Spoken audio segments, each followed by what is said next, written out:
Eu vi ele numa assembleia, ele falar o seguinte: tem que pedir a carteirinha do sindicato para entrar na assembleia, que é um negócio muito antidemocrático. Claro. Ô Rui, conta também por que você saiu do PT? Eu vi um pedaço do vídeo assim. Nós tivemos. Sempre fomos críticos do PT. O senhor estava na fundação do PT, não? Sim, desde o começo. Desde o começo. Quando o PT fez uma campanha de filiação para legalizar o partido, eu participei dessa campanha. Caramba, legal. O senhor é culpado, então. Faz parte da história. Eu não sou culpado porque eu sempre tive uma concepção crítica, né? Sim. O PT que existe hoje não é o que a gente propunha. Ele mudou muito? Muito. O Lula era de direita. Debate acalorado com Rui Costa. Nesse vídeo polêmico, Rui Costa Pimenta, um dos fundadores do PT, questionam a trajetória ideológica de Lula. Será que o presidente, tantas vezes rotulado como de esquerda, já comandou políticas com viés à direita? No vídeo de hoje, analisamos ponto a ponto o argumento de que Lula já foi ideologicamente oposto ao que priorizou desde o PT. Veja os principais embates contra Rui Costa Pimenta, como isso repercute entre críticas e apoiadores do PT e da esquerda radical. Curta, inscreva-se e ative o sininho para não perder esse embate que está viralizando nas redes. Foi mudando, foi sendo... Na verdade, ele começou muito indefinido. Então, as pessoas tinham muitas expectativas. Né? Vamos fazer isso, vamos fazer aquilo. O partido vai ser de trabalhadores. Acabou não sendo, de fato, um partido de trabalhadores. O partido vai ser um partido democrático, não é democrático, e assim por diante. Nós criticamos muita coisa do PT, né? De acordo com as nossas concepções, mas criticamos de uma maneira leal. Sim, estamos criticando para ver se nós conseguimos melhorar o partido. Isso sempre incomodou, né, a direção partidária. Apesar de que eles não tinham como fazer nada sobre isso, porque o PT era uma verdadeira federação de grupos políticos. Havia dezenas de grupos diferentes, né? Agora, quando o PT começou a se aproximar da possibilidade de exercer o governo, aí é que a coisa começou a ficar mais complexa. Porque o PT passou aquilo que ele faz hoje. Ele passou a articular essa política de compromisso com outros setores da política tradicional, né? Nós criticamos isso durante um período, ficou um pouco indefinido, mas na eleição de 89, o Lula, que foi a primeira eleição presidencial, né? Democrática, vamos dizer assim, né? O povo escolheu. A primeira eleição pelo voto direto. Isso. Nós propunhamos que o PT tivesse o Lula saísse candidato, tivesse um vice que fosse do movimento camponês, né, representativo do povo, da luta do povo. E eles escolheram um senador do PSDB, o José Paulo Bisol. Igual agora, então. Não mudou nada. Não mudou nada, igual não, agora. Não, essa política ela começou a ser aplicada aí. Entendi. Você vê que agora tem o Alckmin, que nós criticamos muito isso daí. Nossa, É totalmente absurdo. Essas críticas que levaram a nossa expulsão do PT. E o senhor falou que o PT mudou muito. O Lula mudou muito de lá pra cá ou ele sempre foi esse cara? O Lula é uma personagem difícil de você analisar, né? Porque não é uma personalidade, digamos assim, desconhecida. Eu já fiz a comparação aqui, muita gente acha estranha essa comparação. O Lula é como Getúlio Vargas. É o mesmo tipo político e também é o mesmo tipo social. Ele representa um setor de um nacionalismo brasileiro que é típico de países como o Brasil, né?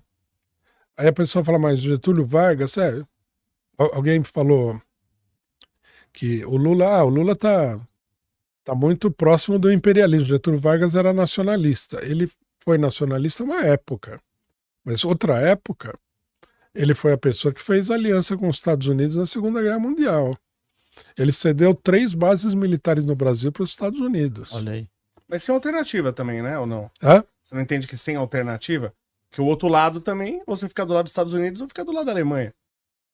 Ou fica neutro, né? Ou Claro. fica neutro. A Argentina, por exemplo, não foi por esse caminho. Mas meio que acabou depois recebendo os alemães, né? Mas o governo argentino era mais simpático à Alemanha, Sim. mas se manteve neutro durante a guerra. O Brasil poderia. O problema é o seguinte: o tipo de política que o Lula expressa, ela é socialmente fraca. Porque ela não é nem a política das amplas massas trabalhadoras, não é a política da burguesia, dos capitalistas, não é a política dos capitalistas estrangeiros. Então, ele se apoia fundamentalmente na classe média, em um setor pequeno da burguesia. Sim. Então, o que acontece? Para se manter, ele fica manobrando com todas essas forças, jogando uma contra a outra, explorando as contradições, como o Vargas fazia. O Vargas jogava a Alemanha contra os Estados Unidos e os Estados Unidos contra a Alemanha, para ver se ele conseguia alguma coisa. Quando ele percebeu que a situação com a Alemanha ia ficar muito complicada, ele foi para o lado dos Estados Unidos. O que foi um erro, porque os Estados Unidos acabou derrubando o governo dele. Mas você não entende que o Lula, por exemplo, então, ele não mudou. Sempre foi essa pessoa que a gente vê hoje. Ele mudou no seguinte sentido, né? Quando o Lula começou, ele era um sindicalista, um operário, né? Sem experiência política nem nada, muito conservador, muito direitista. O Lula era direitista? Ele era não é possível. Sério mesmo?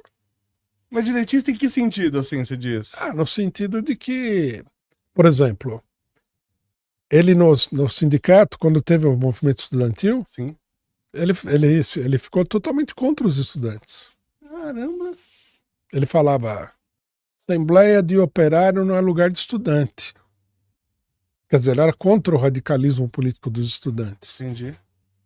Eu vi ele numa assembleia, ele falar o seguinte: tem que pedir a carteirinha do sindicato para entrar na assembleia, que é um negócio muito antidemocrático. Claro.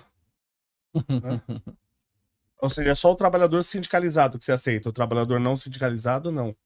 Você acha certo ser obrigado a ser sindicalizado? A gente não é obrigado. Não... Mas meio que você já... Se você não pegar uma fila de 500 quilômetros, todo ano é tirado o teu dinheiro e você é sindicalizado, entre aspas. Você acha que tem que ser optativo mesmo? O cara ir lá tem que ser ativo e não passivo para o cara ser sindicalizado? Não, eu acho que não, porque, veja só, né? Isso, em geral, é que no Brasil isso aí é uma coisa que veio do Estado Novo. Né? Mas, por exemplo, vamos pegar a Inglaterra, que é um país democrático.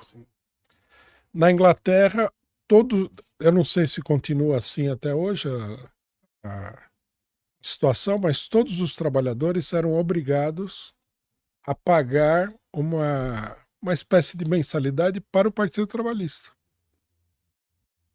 A Inglaterra sempre foi muito estatal, né? Ela tem isso até hoje, fortemente até hoje. Ela foi estatal, foi bastante estatal. O Estado bem forte.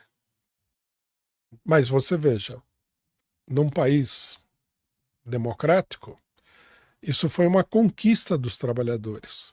Não era um problema de legislação em geral. Né? Isso é até uma coisa curiosa, porque parece que a democracia, por exemplo, ela não é compatível, tá na cabeça de muita gente, com a monarquia. Então, mesmo um país monarquista, ele pode ser democrático, no seu entender. Como a Inglaterra, por exemplo, com a monarquia, tudo bem, a monarquia é daquele jeito. O problema é o seguinte: ele pode ser monárquico, mas a monarquia é uma instituição antidemocrática. Por natureza, ele é antidemocrático. Mas a Inglaterra o senhor considera democrática? Não, na Inglaterra também ela é antidemocrática. Entendi. Porque todo mundo fala, né? A monarquia na Inglaterra, a rainha reina, mas não governa. Não, mas ela tem um poder muito grande. É que ela exercita, agora é o rei, né? É que a monarquia exercita pouco esse poder. Sim. Mas, por exemplo, a monarquia britânica é ela que admite quem vai ser o primeiro-ministro. Por exemplo, você elege o primeiro-ministro. Então, todo mundo pensa assim, elegeu, ele vai ser o primeiro-ministro. Não. Vai ser o primeiro-ministro quem a monarquia convidar para ser primeiro-ministro. É que normalmente a monarquia vai convidar quem ganhou as eleições. Mas isso não é obrigatório. Entendi. Né? Então, quer dizer, é mais do que, por exemplo, o imperador Dom Pedro II no Brasil tinha com o poder moderador.